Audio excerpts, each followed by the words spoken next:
قبل ما نبدأ، لو الكلام اللي هتسمعه دلوقتي لمسك، هزك، أو فكرك بنفسك، اشترك في القناة وفعل الجرس عشان اللي جاي أقوى.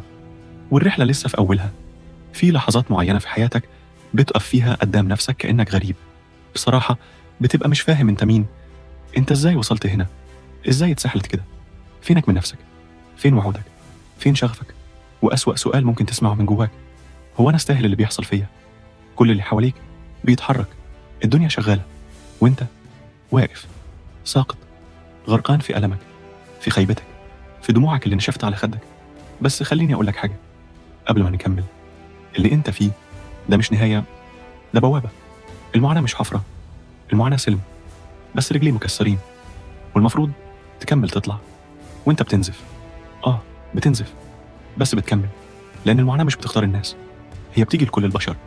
الفرق: في ناس بتلبسها زي كفن، وناس بتلبسها زي درع. المعاناة مش عدو، المعاناة إعلان ميلاد. أول حاجة لازم تفهمها: المعاناة مش ضدك، المعاناة ليك.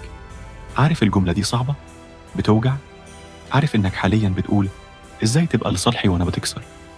بس خليني أقول لك الحقيقة اللي الكل بيهرب منها: أنت ما تتبنيتش في لحظات الراحة، أنت اتخلقت في أصعب أيامك. كل ضربة وجع حقيقية جت في وشك سابت علامة. علامة مش بتشوهك، لأ، بتفكرك إنك لسه عايش. لما خسرت، لما انكسرت، لما محدش سمعك وانت بتعيط في آخر الليل، مين شافك؟ مين حضنك؟ مين فهمك؟ ولا حد. بس انت عديت، وقهوة انت هنا. المعاناة مش لحظة واحدة، دي عملية طويلة بتاكلك حتة حتة. بس لو استحملتها هتخرج منها إنسان جديد، إنسان مرعب. الناس بتفتكر النجاح بيبدأ من الحلم، الحقيقة النجاح بيبدأ من الوجع اللي محدش شافه، الوجع اللي كنت لوحدك فيه، اللحظة اللي قلت فيها أنا انتهيت. بس فجأة لقيت فيك حاجة بتقول لأ، مش دلوقتي. والمعاناة كانت الشمعة، هي اللي نورت طريقك حتى وهو مفروش شوك. والناس تسألك إزاي استحملت، إزاي عديت، إزاي متجننتش. وإنت تضحك، مش لأنك ناسي، لأ، عشان إنت بقيت أقوى من الوجع نفسه. المعاناة مش عبء، دي امتياز. عارف الامتيازات اللي الناس بتتخانق عليها؟ المناصب، الفلوس، الشهرة، كل دي ولا حاجة جنب امتياز واحد: إنك شفت القاع وقمت واقف. ده امتياز مش كل الناس تقدر عليه. في ناس بتقع وبتفضل واقعة، في ناس أول ما تحس بوجع بتعيط، تنهار، تسلم. وانت وجعك خبطك، ماشي، بس خبطك عشان تصحى، خبطك عشان تكبر. المعاناة وسخة بس بتربي، قاسية بس بتغسل روحك، بتنزفك بس بتخلقك من أول وجديد. أوسع لألمك، خليه يعلم، متهربش. أكبر غلطة ممكن تعملها إنك تهرب من ألمك. اللي بيهرب من وجعه بيعيش حياته طول الوقت بيخدر نفسه، يخرج كتير، يضحك زيادة، يعمل نفسه تمام، يعيش في دور مش دوره. بس الحقيقة هو مكسور، هو مشافش نفسه بقاله سنين، هو مش قابل اللي حصله، مش فاهم ليه ربنا سابه يتوجع. بس اسمعني، ربنا ما سابكش، ربنا كان بيجهزك، كان بيخليك تنضج، بيعلمك تقف لوحدك، بيفهمك انك الوحيد اللي تقدر تشيل نفسك. ده مش عقاب، دي تربية إلهية. انت فاكر انك موجوع؟ انت موجوع، بس تحت الوجع ده في حاجة بتحصل، في شخصية بتتبني.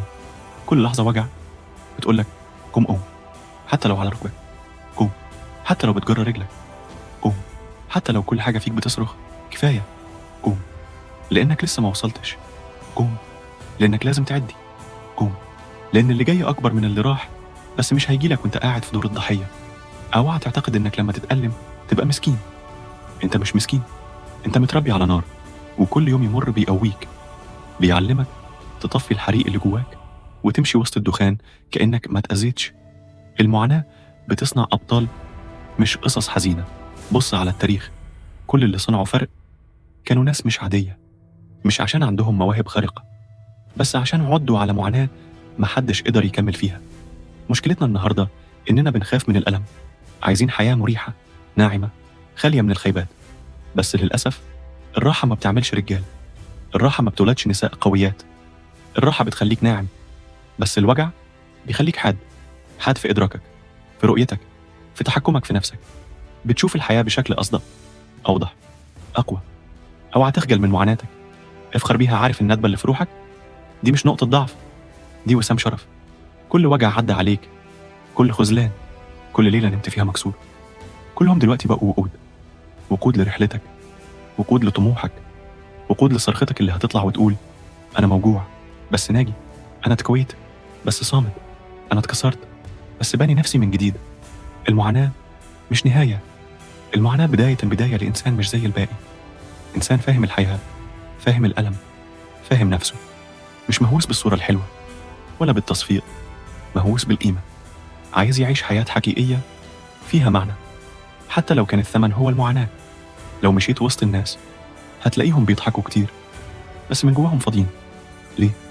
عشان معاناتهم مدفونة، ما استفادوش منها، ما عدوش بيها، هربوا وفضلوا عايشين كأنهم مش هما. وانت عايز تبقى منهم ولا عايز تبقى انت؟ لو اخترت تكون انت، يبقى لازم توسع لألمك، تفتح له باب وتسمعه وتفهمه، لأنه هو اللي هيقولك انت رايح فين وانت مين وايه اللي ناقصك. كلمة أخيرة: وجعك هو توقيعك. محدش في الدنيا مر بنفس وجعك، وجعك فريد، خاص بيك، مستحيل يتكرر، وده مش صدفة، ده معناها انك لازم تطلع منه حاجة ما حصلتش قبل كده. ما تسمحش للوجع انه يدفنك، خليه يوقع على اسمك، على هويتك، على مستقبلك. امشي وجعك قدامك، وخلي كل خطوة فيه شهادة انك عديت، وانك راجع بصوت اعلى وشخص اقوى ورسالة اعظم. فانت مش شخص عادي، انت انسان قرر يواجه مش يهرب.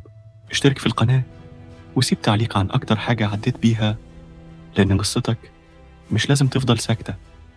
المعاناة مش بتكسرك، المعاناة بتكشف قوتك، وانت اقوى مما تظن. سلام.